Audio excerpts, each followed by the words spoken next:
Hello and welcome to Your Art Sucks, a podcast that aims to destroy mediocrity in all forms of art. And this is episode 7, Getting Fooled, Nat Tate and Joaquin Phoenix.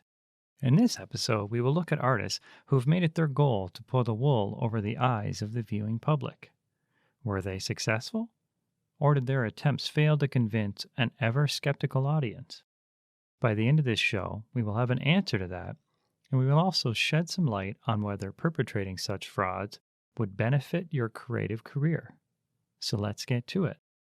Now, in my recent readings, I've noticed a slew of mainstream media articles that draw attention to the manipulation of app users by those who are deemed influencers. These fluff pieces go on to detail how these power users who have significant followers use these apps to distort the reality they present to their fans. These articles always make the point of how their watchers were fooled by these staged photos of enviable lifestyles.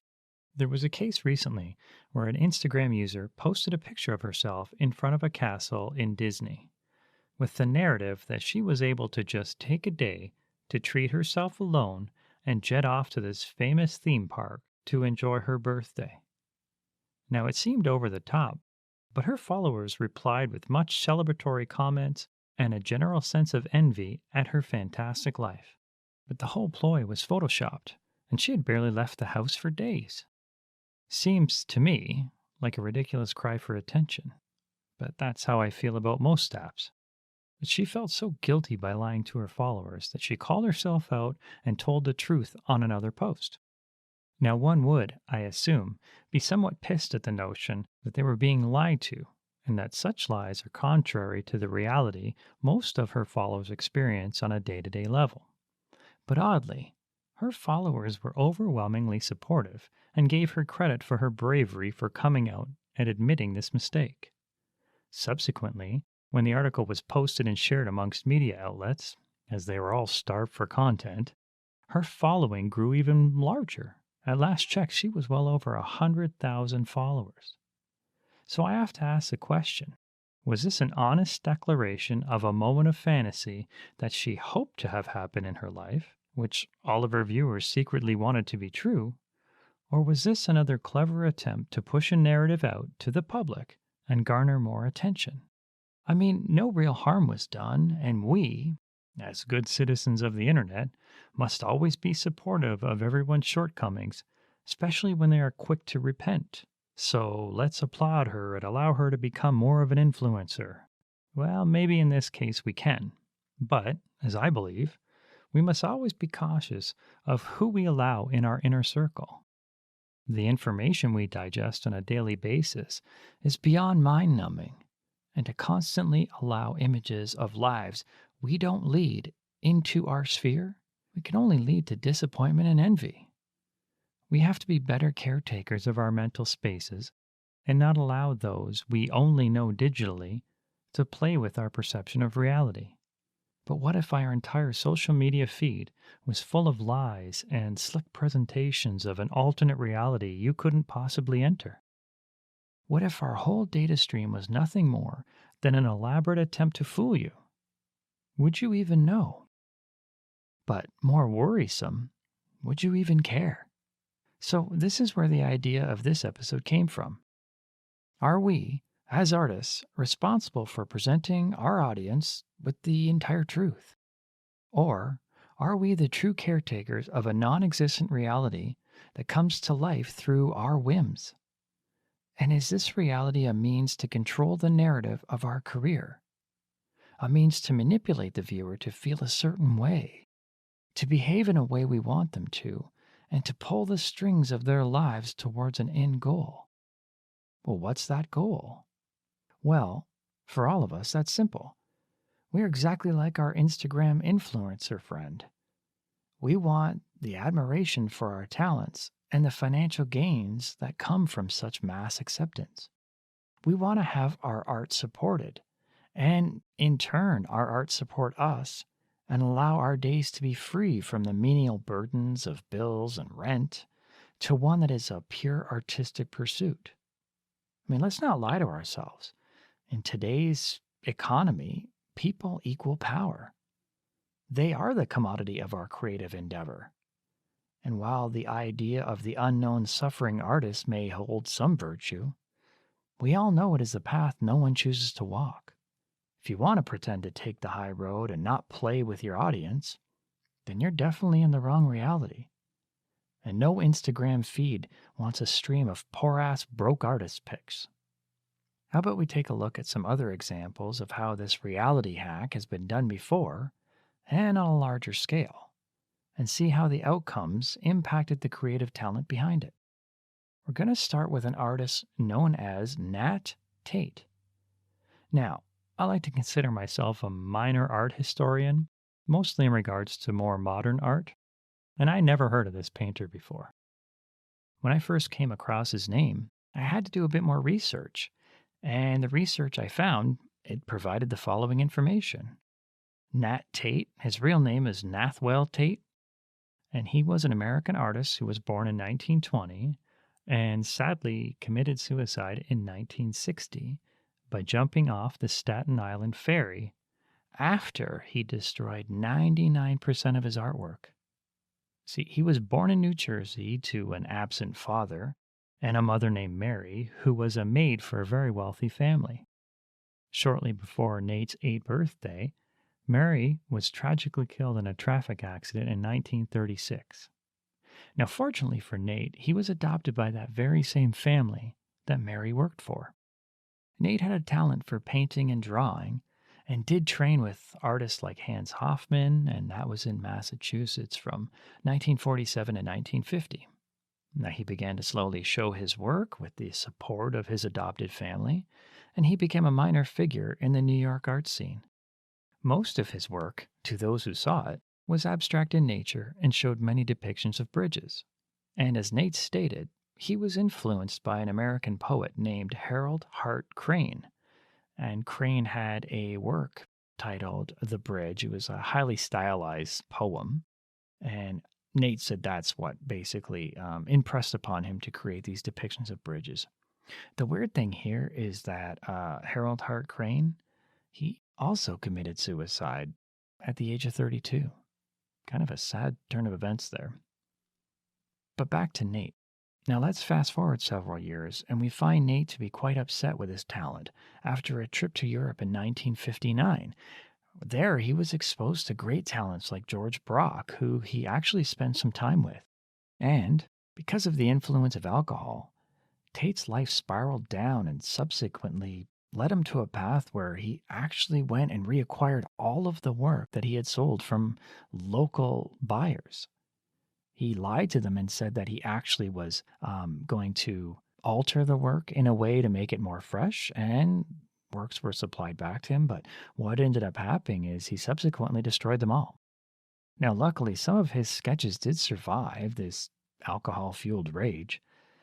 And this leads us to how Nate escaped the obscurity his legacy found itself in years later. Enter Scottish author William Boyd. Boyd wrote a biography of Nat Tate after discovering the handful of works that remained behind. And with the help of David Bowie, writer and intellectual Gore Vidal, John Richardson, who was actually Picasso's biographer, and influential editor of Modern Painters magazine, Karen Wright. This book was actually published in June 1998. So to celebrate this publication, I believe the publication company was called 21. I think that's what it was called. But to celebrate the launch of this book, a lunch party was held in New York City on April 1st of the same year. So that would have been 1998. So besides the inclusion of David Bowie, those in attendance included the elite of the New York art world at the time. They were treated to a showing of Nat's work, the surviving pieces, and they had William Boyd read some excerpts from his book about Nat Tate. There were also reporters who were invited, and they kind of mingled around the party and interviewed everyone. But they came away with a sense that something was amiss. Now, journalist David Lister, he reported in the London newspaper called The Independent that when he was speaking with guests there in that room, none of them had ever actually met Nate. Some of these guests would have been in the same circles, the same art circles at the time that Nate was supposedly in them in New York. But oddly, no one ever seemed to have run into him at the time. They had heard good things about him. A lot of the people in attendance said, oh, yeah, other people had met him. He seemed like a really great guy. But nobody had actually directly met him. So David Lister, he decided he was going to push this a little bit further. And so he went and did some examination of the book itself. And as he's ripping through the book, he noticed that the galleries that were listed in the book that Nat Tate had shown his work in when he was alive, well, they actually never existed. So he knew at this point, you've got an artist that nobody actually ever met, and you've got the documentary writer saying that he had displayed work in galleries that never existed. So, yeah, something was really wrong. Within days of that luncheon, the cat was out of the bag. Nat Tate was actually a fictitious character created by William Boyd. The art that was shown at the launch was, in fact, done by William Boyd as well. The funny part of that was that those artists that were in attendance, they actually commented that the work lacked any real technical ability. So while they didn't know the joke about Nate not being a real person, they certainly did know shitty work when they saw it. So you may be asking yourself, why was such a hoax created? And why was it carried out by those who seemingly had created successful lives for themselves? Why would everyone involved want to put their credibility on the line for such a weak stunt? And the bigger question was, what good did it do for William? Now, the answers are somewhat simple and are interestingly kind of unimpressive. You see, nobody really likes to be taken for a fool, especially not the elites of the New York art world, and they made up the fabric of that community. So their response was less than positive, and they quickly played off this as a joke, but in really bad taste. The stunt's aim to call attention to the fickle nature of fame and acceptance was thin in its scope, and it really only wounded those who, had supported artists throughout the years and, would have supported artists of this nature if this artist was actually real. Now, in retrospect, this little stunt did nothing for William or this book. And the only interesting note to take away from this was that one of the sketches that was shown in the luncheon, it was titled Bridge Number 114. It was actually auctioned off at Sotheby's, surprisingly, and it was purchased by an English TV personality named Anthony McPartland. And he actually paid £7,250 for it. Now, before you make the leap to think that, well, hey, William got £7,000 for this picture that he did. He was the actual artist of the piece, and here he is maybe making money off it. Well, you're wrong. The money actually went to the Artists General Benevolent Institution, and that is a British charity that assists UK artists who are impacted by illness, injury, or old age. I mean, it sounds like an amazing organization, so they did get that money from William, so he didn't benefit at all from this stunt to any degree. So the point of it, I don't know, kind of lost. I mean, it seems like an interesting experiment, but at the end of the day, I don't think it proved anything. So now let's switch gears to speak about someone most of you are probably aware of, and that is American actor Joaquin Phoenix. And Joaquin, he's a genuine talent in the field of acting, and he's got numerous nominations from Screen Actor Guild nominations, Academy Award nominations. He's even won a Grammy award for his portrayal of Johnny Cash in a film that actually went on to gross over $180 million. He's beloved by critics and the public alike. So why is someone who's so esteemed on an episode about frauds and hoaxsters? Well, there is the issue of a 2010 documentary called I'm Still Here that we need to talk about. And let me start out by saying this is one of the weirder things I've seen an artist do, for reasons that still baffle me to this day. If you've seen the documentary, you'll know what I'm talking about. But for the sake of those who haven't seen it, I'm going to fill you in. But how about we start with the time before this project started, and for that I'm going to go all the way back to 2007. See, Joaquin had been in a film called We Own the Night, and that was directed by James Gray, They had worked together before. I think it was in 2000. It was a film called The Yards. Again, small film. It was a bit of a critical success. It didn't have a huge public following, but again, it brought Joaquin out to the critics. They responded positively. So them having another movie together seemed like a great idea, but the second time around wasn't so rosy. See, this film, We Own the Night, well, it wasn't well received by the public and really poor domestic sales. But on the flip side, the critics still felt that Joaquin brought something to the table. But, sadly, mediocre films continued to be in Joaquin's future with a string of lukewarm productions. So 2007 also saw the release of Reservation Road, which still held him in the critics' good books.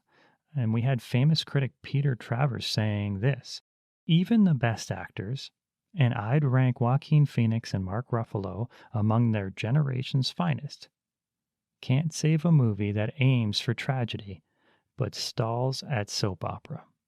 So we see here that we've got films where we've got a standout actor. The films are really poor. And now the next film after that was called Two Lovers, and that was in 2008. Oddly enough, it's again with James Gray, so this is like the third time that these guys are together. But this one actually was a critical success, with many reviewers saying that Joaquin was electrifying and absolutely perfect in the role. But sadly, its performance was yet again missed by the general public, as the film only made $16 million worldwide. Now, you're saying $16 million seems like a lot, but in movie production terms, very little. And that's worldwide sales, not just US sales. So to me, we can see a trend here of Joaquin delivering stellar performances, but in films that fail to gain an audience. And while it's the dream of most actors to be respected by your peers and critics, it's the goal of every artist to generate monetary value. We all have to earn a living, and you may really be great at your job, but if your job only pays minimum wage, then you'll never elevate yourself to that next level or be able to direct the path of your career. I'm sure Joaquin knew he was supremely talented, but all of his recent efforts were falling flat. And now I'm going to make a big assumption here. I'm guessing that he wanted to shake up his image. This was dubiously confirmed when he publicly stated at a charity event in 2008 that he was quitting his acting career to pursue music. He literally said that he was sick and tired of being trapped in the box of commercial filmmaking, which he called a self-imposed prison, and he wants to express his real self, improbably, as a rapper. So a little side note here. Before we get into the documentary, I do want to state that I'm taking this whole film as one that was done for the purpose of entertainment and not because there was any mental or emotional events impacting Joaquin's life at the time. I'm saying this as there were those who have pointed to his interview in 2009 with late-night talk show host David Letterman as proof of his instability and drug use. Now, this is a must-see interview, so I've actually linked the interview in the show notes. Take a look at it, and you tell me what you think. So, while there's a concern at the time, we have to go back now and think, the time that this actually, in 2009, when this interview took place, it was completely out of place for Joaquin Phoenix. It was bordering on just out there. It drew a lot of concern from the general public. And now we know more in hindsight about, what led to this, but we'll talk about that in a minute. Let's get back to the documentary. Now, after this odd-looking appearance on Letterman where he was sporting this really scruffy beard and looked quite unkempt, rumors of Joaquin's attempt to become a rap star started to emerge in the media. For all intents and purposes, Joaquin was quite vocal in confirming that he was indeed interested in pursuing a career as a musician, and he had videos emerge of him rapping in nightclubs. Needless to say, anyone who has seen the videos, well, he is, shall we say, someone who should have kept his day job.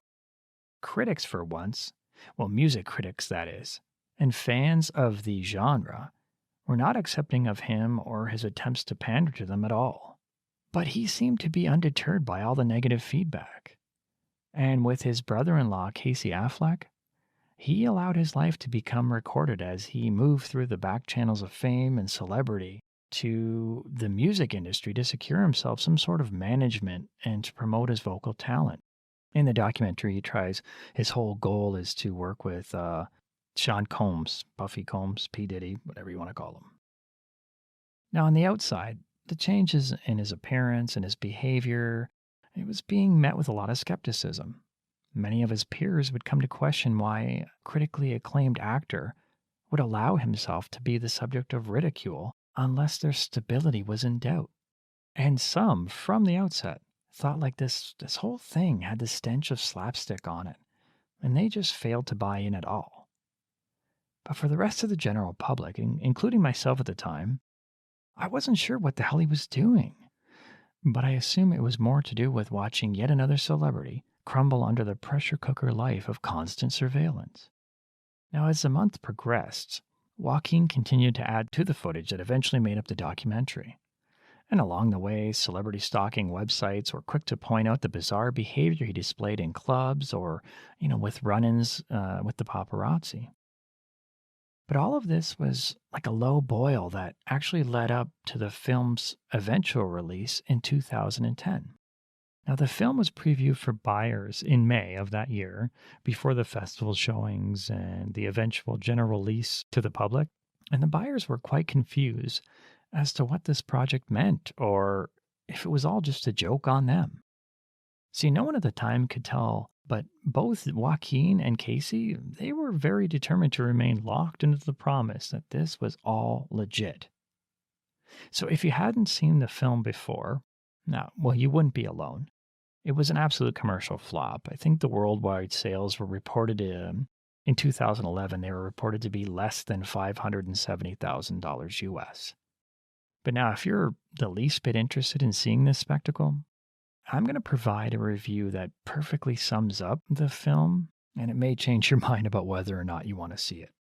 So, the Los Angeles Times reported that the film featured, and I quote, more male frontal nudity than you'd find in some gay porn films, and a stomach-turning sequence in which someone feuding with Phoenix defecates on the actor while he's asleep. Also, the film is said to depict Phoenix snorting cocaine, ordering call girls, having oral sex with a publicist, treating his assistants abusively, and rapping really badly. So there you have it. A ringing endorsement of debauchery on display from an actor who was once deemed to be one of the elites of his generation. Most of us now know that this film eventually was outed, both Joaquin and Casey confirming shortly after the general release that this was a performance piece. Performance of what? I have no idea. I saw the documentary, hadn't seen it again, don't want to see it again. Before we examine the reason and the impact of this performance piece, I do want to point out that the David Letterman interview, it's actually kind of interesting because if you would have viewed this segment with no foreknowledge of this entire joke that Joaquin was pulling off, the whole appearance obviously would have been quite odd. I remember watching it just going like, there's something really wrong with this guy. But now in hindsight, now knowing that he was in character the entire time, we can actually see how brilliant he was and how difficult it must have been to play a part in the destruction of his own credibility. I don't want to get ahead of myself here. We're going to talk about more of this in the closing thoughts, but I just wanted to point that out for you to think about. Now, the reason circulated for the creation of this documentary was basically to shed light on the fallacy that is celebrity, on how the public devours the lives of those in the spotlight, and secretly they root for these celebrities to fall from grace. Celebrity talk shows make billions off the dirty details of their lives and ensures that every misstep is captured on video to play in an endless loop to ensure maximum advertiser revenue. And I believe this is what Joaquin was showing. Here's a critically acclaimed actor derailing in the most public way possible. But it was like a well-controlled burn that failed to ignite the critics or the general public, hence poor ticket sales. The good news is that while this stunt failed to sour the appetite of the celebrity-hungry public, it actually didn't spoil Joaquin and his talent for moving on to much larger successes, like I mentioned before, playing Johnny Cash, or in one of my favorite films of his, the film called Her. Brilliant film. I actually love it. I would recommend seeing it. There's something to that film. It's very interesting for one person to maintain such interest throughout an entire piece like that. I thought he did an amazing job. So we reached the point in this episode where we have to ask ourselves, what can be taken from these acts and applied to my creative process? Well, in this episode, and the reason why I put it together, is I think there's a great deal to look at here. First, as I already mentioned, the idea of destroying one's public persona is an interesting concept. I really like the notion that the artist is the one who shapes their appearance and not the public. I mean, I personally detest the media's constant attempts to shape a narrative around an artist only to be the ones that eventually tear them down. Now, both sides of this farce, they provide financial gains for these purveyors of non-truth. If an artist has the ability to play a role, fake or authentic, and that allows them to shape their own image, we should celebrate that. So for Joaquin to go to such great lengths to do this, it must have been punishing. I mean, think about it. Would you be able to actively play a part in destroying the public's perception of you? Would you be able to tear yourself down off the ledge that you work so hard to build up? And it's an absolutely difficult question to ask, and I doubt anyone who works for you, like your agent or your PR team, would strongly urge you to avoid damaging your well-tooled facade. But if you're trapped in a box, or you've been typecast in a certain role or a certain genre or medium, this may be the one means you have at your disposal to obliterate these walls and start over. Another aspect of these hoaxes, these stage performances, may be also of benefit to you and your artistic goals. If you're an artist struggling to get recognition, a well-played joke or charade, it may draw the attention that you need. There are so many channels you can use to promote this as well. Think of how YouTube has made instant stars of average talents, but these people were smart enough to create well-crafted videos to get their message out. Now here's the final aspect we should also consider. The act of creating your image can be one that it's performance art in itself. I mean, let's think about David Bowie. He was in this episode. He's been in other episodes of mine as well. But as an artist, he created numerous faces for himself. He continuously destroyed his characters to allow himself to be free of constraints. Just as you got used to him being one persona, he would tear it apart and start over. I don't know how far David Bowie would have gone, but I'm sure if it meant that he, must allow himself to become a spectacle for this to occur, for him to be able to tear apart his identity, he probably would have done it. Because honestly, the people that he brought forward were just characters. They weren't really him. So you can break these characters apart without damaging yourself. I mean, it was nothing for him to fool the media and to mold a narrative around what he wanted. So you can, as an artist, be free to become what or who you want. And when they try to pigeonhole you into that, you can then fake your own demise. I mean, not literally. I'm not saying like you should say, oh, this person died, but you can actually kill the character. You can create this elaborate fall from grace and then rise again fully anew. It's like a game of masterful illusion. And we can play it out on platforms like Instagram or Facebook or Snapchat. You can create a fully realized pay-to-play experience where the viewer is fooled into experiencing all that you want them to experience. I can't help but to think that an artist today has an endless set of tools to engage their followers in a very personal way. You can evoke a very intimate connection, and you can create excitement or any plethora of emotions you want. You're only limited by how invested you are in your image. Now you take yourself too seriously, and you eventually become a caricature of yourself, and you lose all credibility and spontaneity. Now, as always, I urge you to use a lot of caution and fully vet your ideas before you jump into any scheme or hoax. You could really fuck up your career if you don't play it right. Or maybe fucking up your career is what you fully intended to do. Either way, I would just say be very careful. Oh, and here's a side note. If by chance you're, thinking about how you're going to create hoaxes, I would skip the one about getting a monkey to do a bunch of paintings for you and then trying to pass them off as a great unknown French painter, you see, that one's already been done. And I'm not kidding. When I was researching this episode, I found it. And if you want to know about this, look up the painter Pierre Brissot. That will fully explain to you what I'm talking about. Very bizarre. So I want to thank you for listening. And as always, I hope I gave you some food for thought. If you enjoyed this episode, then please leave a comment on whatever app you use to listen to this. Please also, if you could leave a rating, it certainly would help with exposure. So now, stop listening to me and go make a fool out of yourself.